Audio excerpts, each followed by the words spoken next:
सभी को नमस्कार। एक बार फिर से स्वागत है आपका जेनस स्टोरीज में। आज की कहानी का शीर्षक है दूध से भागने वाली बिल्ली। एक बार एक राज्य में चूहों की संख्या इतनी ज़्यादा बढ़ गई कि लोगों का जीना हराम हो गया। चूहे खेत खलिहान में उत्पात मचाते, धान की कोठरियों में बिल बनाते, चौका में उछल कूद करते। राजमहल भी चूहों की आमद का शिकार हो गया था। एक रात चूहे ने महाराज की पगड़ी कुतर डाली और सुबह जब महाराज ने अपनी पगड़ी की हालत देखी तो उन्हें बहुत गुस्सा आया। उसी दिन महाराज ने बड़ी तादाद में बिल्लियां मंगवाई। अपने राज्य के समस्त परिवारों को एक एक बिल्ली पालने का हुक्म दे दिया। गरीब प्रजा इस फरमान के विरुद्ध खड़ी हो गई। दरबार में इस समस्या पर विचार किया गया। महाराज की चिंता का विषय था कि राज्य के लोग बहुत ही मृदुभाषी होते हैं। विरोध या विद्रोह तो उनके स्वभाव में ही नहीं है। फिर बिल्ली पालने के लिए वो राजआज्ञा का उल्लंघन कैसे कर सकते हैं। निष्कर्ष निकला कि लोग अपना और अपने परिवार का भरण पोषण ही बड़े मुश्किल से कर पाते हैं। ऐसे में वे बिल्ली कैसे पाल सकते हैं और बिल्ली के लिए दूध कहाँ से आएगा। मूल बात राजा को समझ में आ गई और उन्होंने नया फरमान जारी किया कि जिन लोगों को बिल्लियां पालने के लिए दी गई हैं उन बिल्लियों के लालन पालन के लिए राज्य गौशाला से एक एक गाय ले जाए। प्रजा तक जब ये बात पहुंची तो उनमें खुशी की लहर दौड़ पड़ी। महाराज को प्रजा वत्सल कहा जाने लगा। महाराज ने खुद अपनी देखरेख में गायों का वितरण किया। प्रत्येक व्यक्ति को जिसे वे गाय की रस्सी थमाते एक निर्देश भी देते कि बिल्ली को दूध पिलाने में कोई कमी नहीं होनी चाहिए। अगले साल राज्य में बिल्लियों की एक प्रतियोगिता कराई जाएगी। जिसकी बिल्ली बहुत मजबूत होगी, मोटी और सुंदर होगी, उस व्यक्ति को उचित इनाम दिया जाएगा। इसके विपरीत जिसकी बिल्ली कमजोर होगी उसे सजा दी जाएगी। पंडित जी को भी बिल्ली दी गई। पंडित जी अपने साथ गाय लेकर घर पहुंचे। शाम को गाय से दूध लिया और फिर बाल्टी में भरकर अपनी पत्नी को थमाया और कहा, एक कटोरा दूध खूब गर्म करके लेकर आओ। पंडिताइन ने दूध उबाला, कटोरे में भरा और आंचल से कटोरा पकड़ते हुए पंडित जी के पास आई और उनके पास कटोरा रख दिया। पंडित जी बिल्ली के बच्चे को गोद में लिए बैठे थे। दूध की गंध पाकर बिल्ली के बच्चे ने उनकी गोद से निकलने की कोशिश की। पंडित जी ने बिल्ली के बच्चे का सिर अपनी उंगलियों से पकड़ा और बोले, दूध पियो। इतना कहकर उन्होंने बिल्ली के बच्चे का मुंह दूध से भरे कटोरे में सटा दिया। बिल्ली गर्म दूध होने के कारण छटपटाकर पंडित जी के हाथ से निकलने की कोशिश करने लगी। पंडित जी ने बिल्ली के बच्चे को पुचकारा, शांत किया और फिर दूध पियो कहकर उसका मुंह फिर गर्म दूध के कटोरे में लगा दिया। इस बार बिल्ली का बच्चा अपनी पूरी ताकत से पंडित जी के हाथ से निकलने की कोशिश करने लगा। उसके पंजों से पंडित जी के हाथ में कई जगह खरोंचे भी आ गई। पंडित जी ने बिल्ली के बच्चे को अपने हाथ से निकल जाने दिया।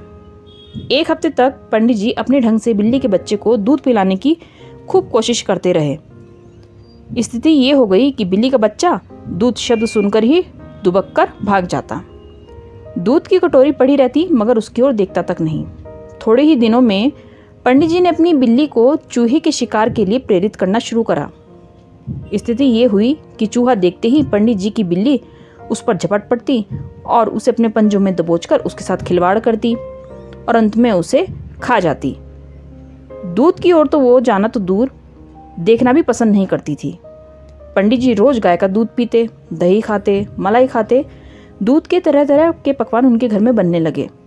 दूसरी तरफ गांव में होड़ मची थी कि किसकी बिल्ली सबसे दमदार दिखती है। इतना ध्यान तो गांव वालों ने कभी अपने बच्चों की परवरिश पर भी नहीं दिया था। गांव में प्राय चर्चा होती रहती कि अमुक व्यक्ति की बिल्ली बहुत सुंदर है, अमुक की बिल्ली के म्याऊं बोलने का अंदाज बहुत प्यारा है, अमुक की बिल्ली बड़ी ढीठ है तो अमुक की बिल्ली बड़ी चपल है। लोग अपनी बिल्ली को नहला धुलाकर घंटों उसके रोंों को तरह तरह का उपक्रम करके चमकाने में लगे रहते। उनमें से कुछ तो अपनी बिल्ली को नहलाने के बाद कंघी करने में लगते। दूध को गाढ़ा होने तक उबाला जाता ताकि बिल्ली जो दूध पिए वो ज़्यादा पौष्टिक हो। कहने का तात्पर्य ये है कि लोग अपना काम कम और बिल्लियों का ख्याल ज़्यादा रख रहे थे। ग्रामीणों में इस बात की खुशी थी कि पंडित जी की बिल्ली पिलपिली बीमार सी दिखती है।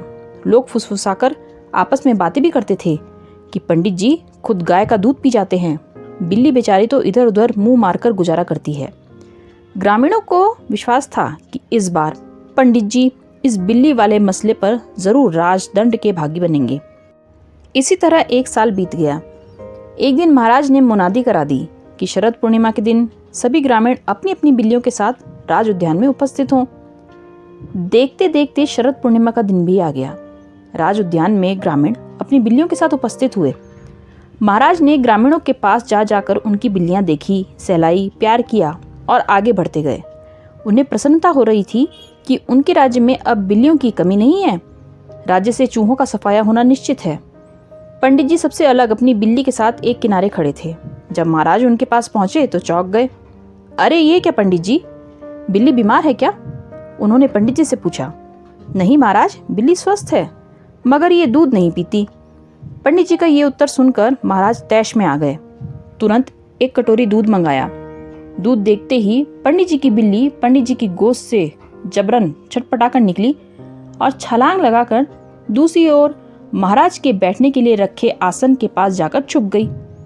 महाराज को विश्वास हो गया कि पंडित जी की बिल्ली दूध नहीं पीती। दूसरे ही क्षण पंडित जी ने महाराज से कहा, महाराज, मेरी बिल्ली में वे तमाम गुण हैं जो एक बिल्ली में होने चाहिए। ये चूहे का शिकार करने में बहुत कुशल है, इतनी कुशल कि यहाँ उसके मुकाबले में कोई बिल्ली नहीं है। महाराज, मेरी विनती है कि आप सभी सज्जनों से अपनी बिल्ली छोड़ देने के लिए कहें। मेरे पास एक पिंजरे में कई चूहे बंद हैं, मैं उन्हें खोलता हूँ। महाराज ने सबको बिल्लियाँ छोड़ने के लिए कहा। सबकी बिल्ली जमीन पर रखी गई। पंडित जी ने चूहेदानी का मुंह खोल दिया। सभी देखते रह गए। बिजली जैसी तेजी से पंडित जी की बिल्ली ने ताबड़तोड़ सारे चूहे मार डाले। अन्य लोगों की बिल्लियां दूध से अघाई अपने स्थान पर असलाई हुई पड़ी रही। पंडित जी ने कहा, महाराज, राजहित में यही है कि बिल्ली ऐसी हो जो चूहों को मार सके। महाराज पंडित जी के तर्क से प्रसन्न हो गए और उस वर्ष बिल्ली पालन का इनाम पंडित जी को ही प्राप्त हुआ।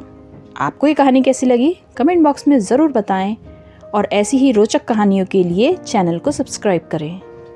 एक बार फिर मिलेंगे एक नई कहानी के साथ। तब तक के लिए थैंक यू।